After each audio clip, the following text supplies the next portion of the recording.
Hello aspirants, welcome to another video in our PYQ series. இன்னைக்கு நம்ம என்ன பண்ண போறோம் அப்படினு பாத்தீங்கன்னா UPSC Prelims 2017 ல இருந்து ஒரு 7 கேள்வி எடுத்து அதை நம்ம அனலைஸ் பண்ண போறோம். அது மட்டும் இல்லங்க, we are also going to share some strategies and insights எப்படி prelims timeல சில questions approach பண்ணுவோம். even if you don't know much about it or say you don't know anything about it, அப்போ கூட கொஞ்சம் ஸ்மார்ட் ஒர்க், கொஞ்சம் logic இதெல்லாம் use பண்ணி எப்படி கரெக்ட் ஆன்சரை கொண்டு வரலாம் அப்படிங்கிற டிப்ஸ், ஸ்ட்ராட்டஜிஸ், இன்புட்ஸ் எல்லாமே பார்க்க போகிறோம். பட் அதுக்கு முன்னாடி as usual, if you have not subscribed to our channel, subscribe பண்ணிக்கோங்க. and இந்த சீரிஸோட previous videos நீங்கள் பார்க்கல அப்படின்னா I'll share the link in the description, you can watch the videos. இப்போ வாங்க வீடியோக்குள்ளே போகலாம்.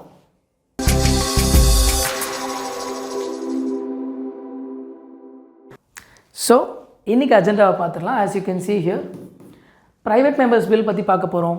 then there is a question about bioremediation, local self government, fundamental duties பற்றி பார்க்க போகிறோம். அண்ட் அந்த வருஷம் பார்த்திங்கன்னா ஸ்மார்ட் இந்தியா ஹேக்கத்தான் பற்றி ஒரு கேள்வி வந்துச்சு, அதை எப்படி அப்ரோச் பண்ணியிருக்கலாங்கிறத பார்க்க போகிறோம். எல்பிஜி ரிஃபார்ம்ஸ் 1991 அதோட இம்பேக்ட், அந்த கொஷின் பார்க்க போகிறோம். Then about implementation of GST. And as I just told you, all these questions are taken from UPSC prelims 2017. இதை ஆஸ் யூஷுவல் டீட்டெயில் எக்ஸ்ப்ளனேஷன்ஸோட இன்புட்ஸோடு நம்ம பார்க்க போகிறோம். ஃபைன், வாங்க ஃபர்ஸ்ட் கொஷின்குள்ளே போகலாம். ரைட், ஃபர்ஸ்ட் கொஸ்டின் நம்ம ஏற்கனவே சொன்ன மாதிரி it is private members bill பற்றின ஒரு கேள்வி. First statement, a private members bill is a bill presented by a member of parliament MP who is not elected but only nominated by the president of India. கிடையாது. What is a private members bill? ஒரு private மெம்பரால் pass பண்ணக்கூடிய bill. Who is a private member? whoever is an MP but not a minister. அவங்க minister இல்லை, ஆனால் MP. Okay, அவங்க தான் private member. So அவங்க nominated, elected அதெல்லாம் இல்லை. அவங்க வந்து மினிஸ்டராக இருக்கக்கூடாது, பட் எம்பியாக இருக்காங்க, அதுதான் ப்ரைவேட் மெம்பர். ஸோ இது இல்லை. Recently a private members bill has been passed in the Parliament of India for the first time in its history. No, இது அப்பவும் சரி, இப்போ கேட்டாலுமே அது தப்பு தான். ஏன்னா கிட்டத்தட்ட இது வரைக்கும் ஒரு 14 ப்ரைவேட் மெம்பர்ஸ் பில் பாஸ் ஆகிருக்கு. Of course it is very very less, அதுவும் ஒரு காரணம். But first bill, second bill அப்படிலாம் கிடையாது. 14 பில் கிட்ட பாஸ் ஆகிருக்கு. ஓகே, ஸோ அதுவும் தப்பு. So the answer will be which of the following statements are கரெக்ட்னு கேட்டிருக்காங்க. Neither 1 nor 2. Okay, so is it clear? Again நான் சொல்கிற மாதிரி அந்த கான்செப்ஷுவல் கிளாரிட்டி, ப்ரைவேட் மெம்பர்ஸ் பில்னால் என்ன அப்படிங்கிறது மட்டும் நமக்கு தெரிஞ்சாலே போதுமானது. ஓகே, வாங்க நெக்ஸ்ட் கொஸ்டின் போகலாம். Look at the next question. In the context of solving pollution problems, what is or are the advantage or advantages of bioremediation technique? See, bioremediation na enna? Living organisms, microorganisms ஏதோ ஒன்றத்தை use பண்ணி பொல்யூஷனோட இம்பேக்டை குறைக்கிறது தான் bioremediation. இது largely organic matter related பொல்யூஷனாக இருந்தால் ரொம்ப ஈஸியாக நம்மளால் பண்ண முடியும். If it is related to heavy மெட்டல்ஸ்னால் கொஞ்சம் கஷ்டம். So basic idea will see. First statement, it's a technique for cleaning up pollution by enhancing the same biodegradation process that occurs in nature.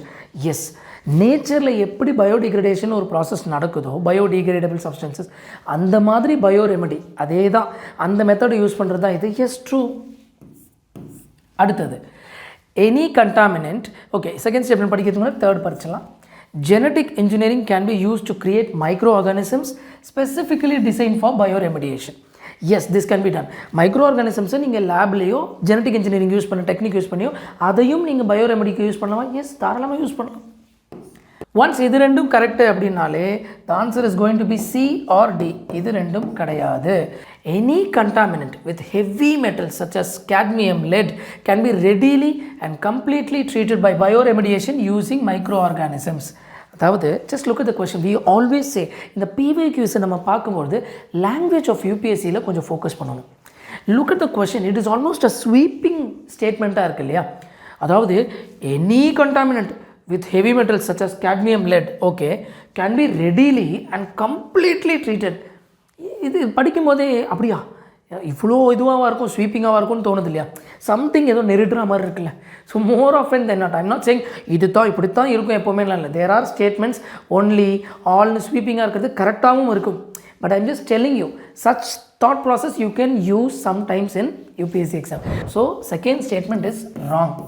The answer is going to be 1 and 3 only. I hope this is also clear. Fine.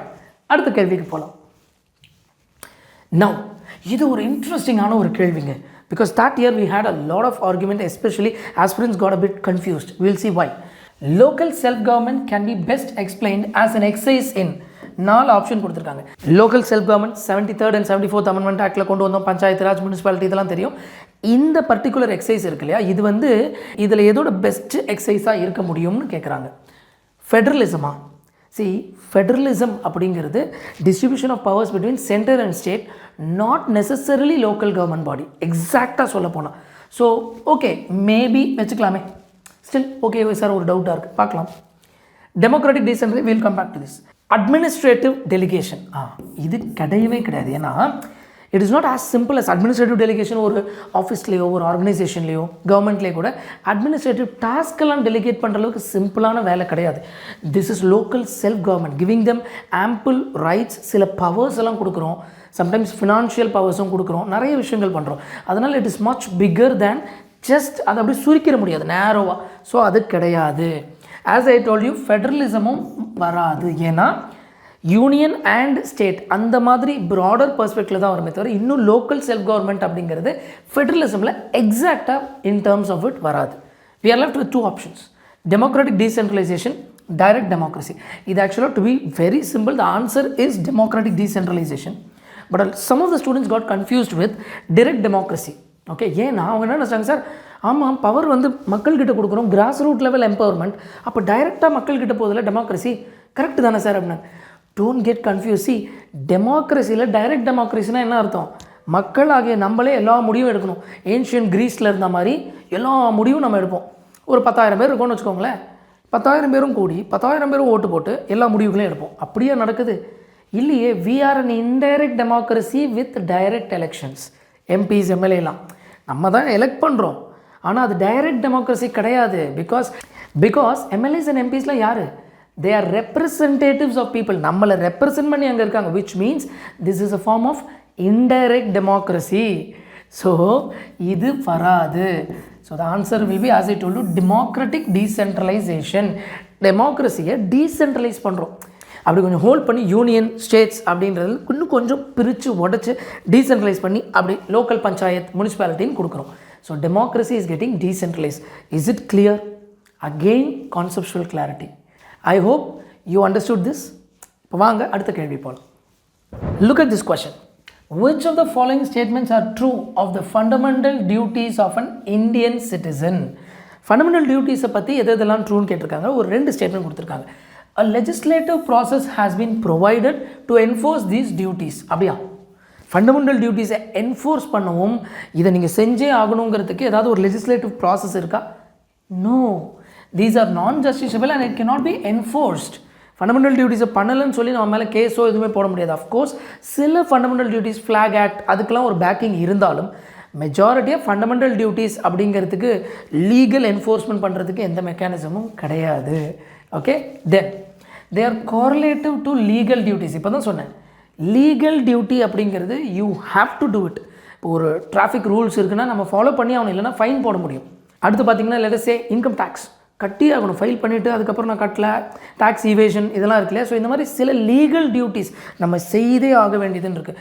அதுவும் fundamental டியூட்டிஸும் கோரிலேட்டிவாக, ரெண்டும் correlation இருக்கா, ரெண்டும் கிட்டத்தட்ட சிமிலரா, இதுவும் அதுவும் அப்படி கிடையாது.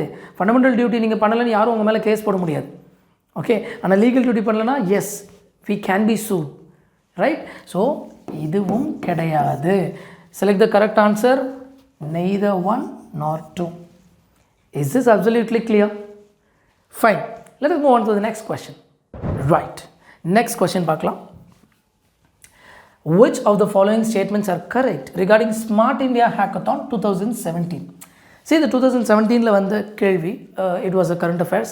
But இந்த கேள்வி எடுத்துக்கிறதான ரீசன் என்ன அப்படின்னு பார்த்தீங்கன்னா, how to logically eliminate and get to the answer அப்படிங்கிறது தான் இந்த idea. Now see, it is a centrally sponsored scheme for developing every city of our country into smart cities in a decade.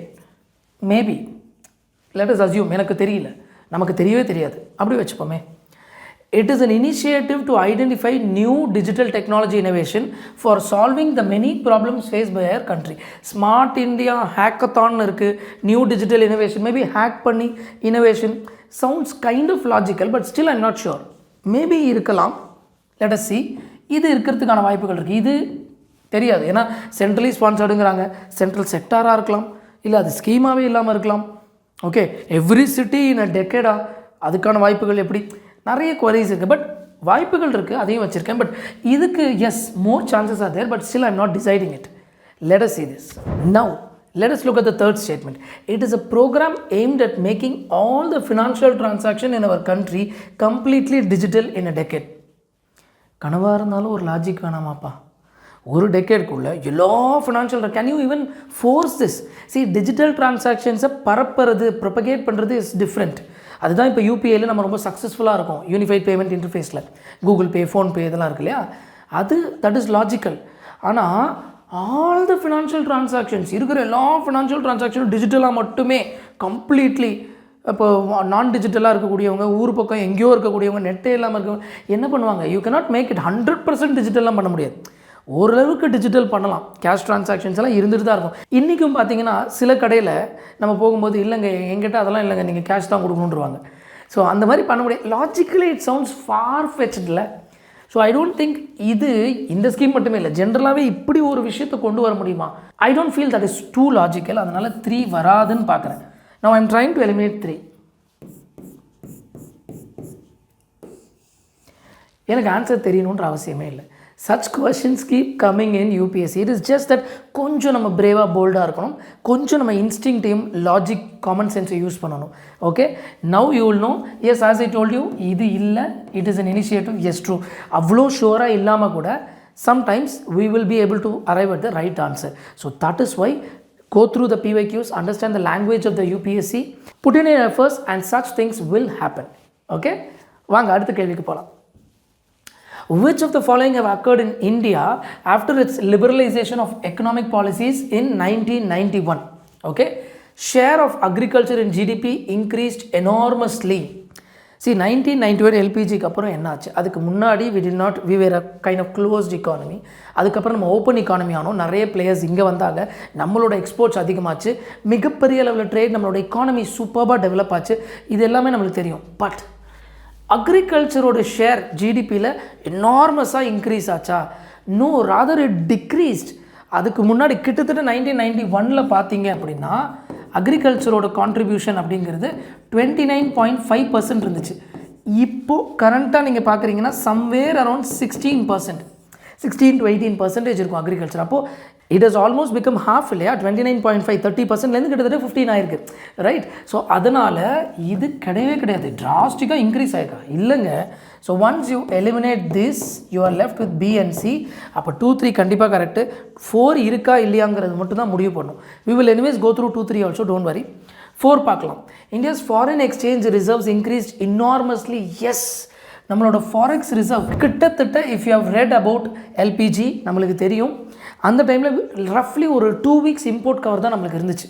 இன்றைக்கி approximately ஒரு 11 months கிட்ட கூட நம்மக்கிட்ட இருக்குது import cover. அப்போனா எவ்வளோ வளர்ந்துருக்கு பாருங்கள் நம்மளோட forex reserve. Yes, that is true, which means the answer will be 2 3 and 4 only. But as I told you 2 and 3யும் பார்த்துடலாம். Second statement, share of India's exports இந்த வேர்ல்ட் ட்ரேட் இன்க்ரீஸ். எஸ், அதுக்கு முன்னாடி நம்ம கிட்டத்தட்ட க்ளோஸ்ட் எக்கானமியாக இருந்தோம். அது open up ஆனோடனே அங்கே வெளிநாட்டிலேருந்து இருக்கக்கூடிய கம்பெனிஸ் இங்கே வரதும், இங்கேருந்து நம்ம அங்கே எக்ஸ்போர்ட் பண்ணுறது, நம்மளோட கூட்ஸ் அண்ட் சர்வீசஸ் அங்கே போகிறது, இது ரொம்ப இன்க்ரீஸ் ஆச்சு. ஸோ நம்மளோட வேர்ல்ட் ட்ரேடில் நம்மளோட exports have increased. FDI inflows, yes, எவ்வளோ கம்பெனிஸ் இங்கே வந்திருக்கு இல்லையா? அண்ட் அந்த கம்பெனிஸ்லாம் இங்கே வந்ததுனால தானே காம்படிஷன் இன்க்ரீஸ் ஆகி நம்மளுக்கு சாய்ஸஸ் கிடச்சி, கார்லேருந்து டெலிஃபோன்லேருந்து எவ்ரி திங், ஃபோன் கிடச்சி, everything you name it, we have a competition here, we have foreign players coming here. அதனால தான் நம்ம எக்கானமி குளோபலைஸ்டாக இந்த அளவுக்கு இன்டெகிரேட்டடாக இன்றைக்கி இருக்குது. Yes, so 3 is also correct, and as we have seen, the answer is 2 3 and 4. I hope this is also absolutely clear. Fine, அடுத்த கேள்விக்கு போகலாம். So look at this question. What is or are the most likely advantages of implementing goods and service tax? Correct answer and தான் கேட்டிருக்காங்க. Yes. Let us read the statements. So it will replace multiple taxes collected by multiple authorities and it will create a single market in India. Yes, true. See, இதுதானே அந்த cascading impact அப்படிங்கிறத குறைக்கிறதோட மிகப்பெரிய ரீசனே அதுதானே. Multiple அத்தாரிட்டிஸில் collect பண்ணுறதையும் இது replace பண்ண போது yes that is why we say one nation one tax. இது கரெக்டு. அடுத்தது, it will drastically reduce the current account deficit of India and will enable it to increase its foreign exchange reserve. See, current account டெபிசிட்டுங்கிறது நம்மளோட trade balance, import export இதெல்லாம் சார்ந்தது. And GST பண்ணுறதுனால ட்ராஸ்டிக்கலாக இது reduce ஆகும் அப்படின்னு. கண்ணாடியை திருப்பினா எப்படி ஜீவா ஆட்டோ ஓடும்? ஓகே, நம்ம இம்போர்ட் பில்ஸ் எவ்வளோ இருக்குது, நம்மளோட ஒப்பேக் கண்ட்ரீஸ்லேருந்து அவங்கக்கிட்ட நம்ம க்ரூட் ஆயிலெலாம் வாங்குகிறோம், எவ்வளோ விஷயம் இருக்குது. அப்படிலாம் வாய்ப்பில்லை ராஜா, வாய்ப்பில்லை. And please understand, this ABC கிடையாது, 1 2 3ன்னு வச்சுக்கோங்க. ஸோ த மொமெண்ட் 2 இல்லை அப்படின்னோடனே இது இல்லை, 1 இருக்குது, இது ரெண்டுத்தில் எதுன்னு பார்க்கலாம். It will enormously increase the growth and size of economy and will enable it to overtake China in the near future. கனவாக இருந்தாலும் ஒரு லாஜிக் வேண்டாமா மறுபடியும், ரைட்? ஸோ 1 to 1.5% தான் க்ரோத் ஆகும்னு அந்த டைமில் IMFA சொல்லியிருந்தாங்க. ஸோ அப்படியே ஓவர் நைட்டில் ஒபாமாலாம் ஆக முடியாதுங்க. ஓகே, ஸோ இம்பேக்ட் இருக்கும், எஸ் பாசிட்டிவ் இம்பேக்ட் க்ரோத் எல்லாம் இருக்கும், பட் அந்தளவுக்கு இருக்காது. So the answer will B 1 only. I hope you understood the concepts very well and I hope you love this video. உங்களுக்கு இந்த வீடியோ பிடிச்சிருந்ததுன்னா உங்கள் ஃப்ரெண்ட்ஸ் co-aspirantஸோட இதை ஷேர் பண்ணுங்கள் and லைக் பண்ணுங்கள், கமெண்ட் பண்ணுங்கள், சப்ஸ்கிரைப் பண்ணுங்கள். I'll see you in the next video. Thank you so much.